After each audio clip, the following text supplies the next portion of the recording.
Okay, here we go. Driving while Jewish. Let's talk Hanukkah. Hanukkah, unbelievable. You'd think you're lighting the menorah. It's wonderful. Commemorating a temple that was built. Yes. But it's so much more. A temple that we re-inaugurated at the time of the Greeks. Yeah, we won a war. But it's so much more than that. It's the last miracle, open miracle, that happened to the Jewish people before they went into exile. What street am I driving on now, Scotty? Right? But it's a gateway, it's an opening, it's an unbelievable thing. We get a new pair of eyes on Hanukkah. Tikkun of the eyes. Unbelievable tikkun. Whose eyes do we get? We get Leah's eyes.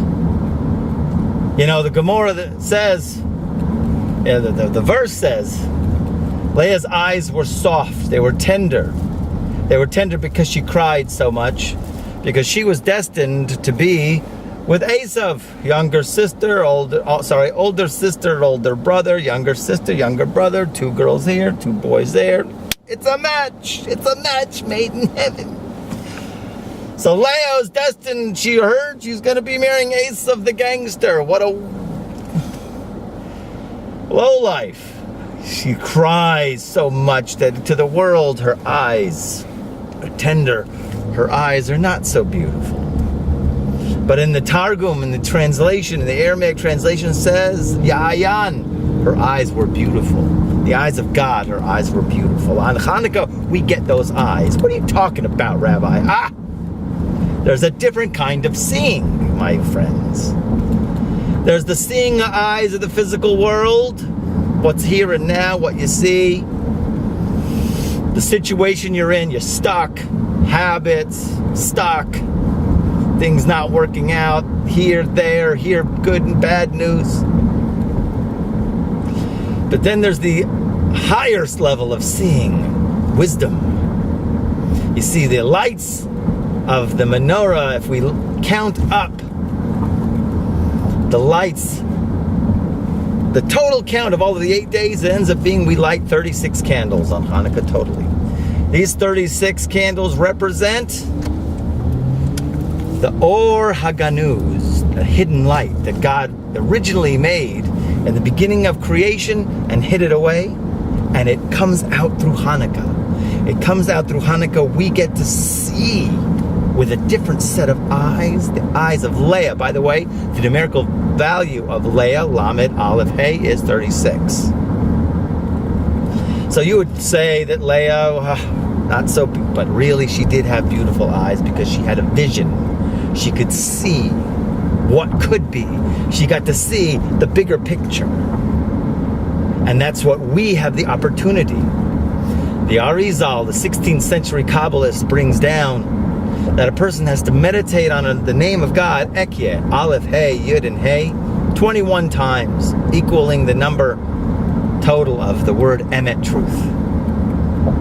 Hanukkah, some rabbis would sit in front of the Hanukkah candle for 6 hours staring without blinking.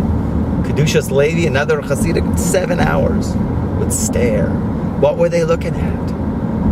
What can we see through the Hanukkah candles?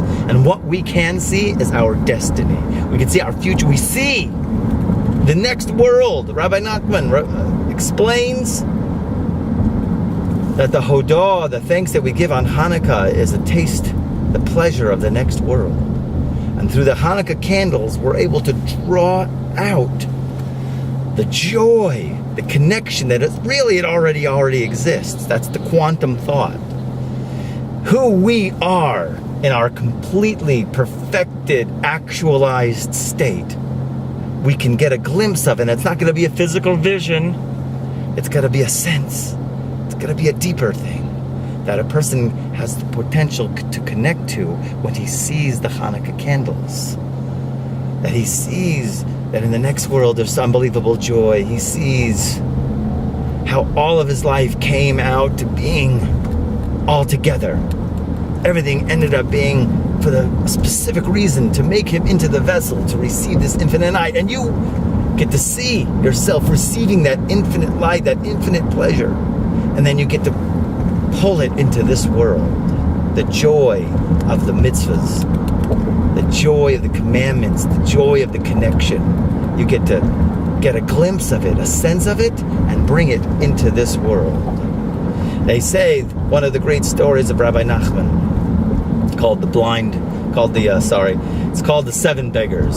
Seven Beggars, one of the beggars was called the blind beggar. Later on, he appears at the wedding of this young couple who he had met earlier, and he explains to them, he says, "You think I'm blind? I'm not blind. I could see so much that this world is insignificant to me. This world almost can barely see it because of what he can see." The blind beggar actually is Yitzchak. Yitzchak is the blind beggar. And they say that he lost his eyesight when the angels cried into his eyes. So people would automatically think, okay, yeah, we know the angels cried into his eyes and therefore he lost his eyesight. It must have been some burning acid, angel tears, right? But it's not so. They gave him superpower eyes that he could see beyond the scope.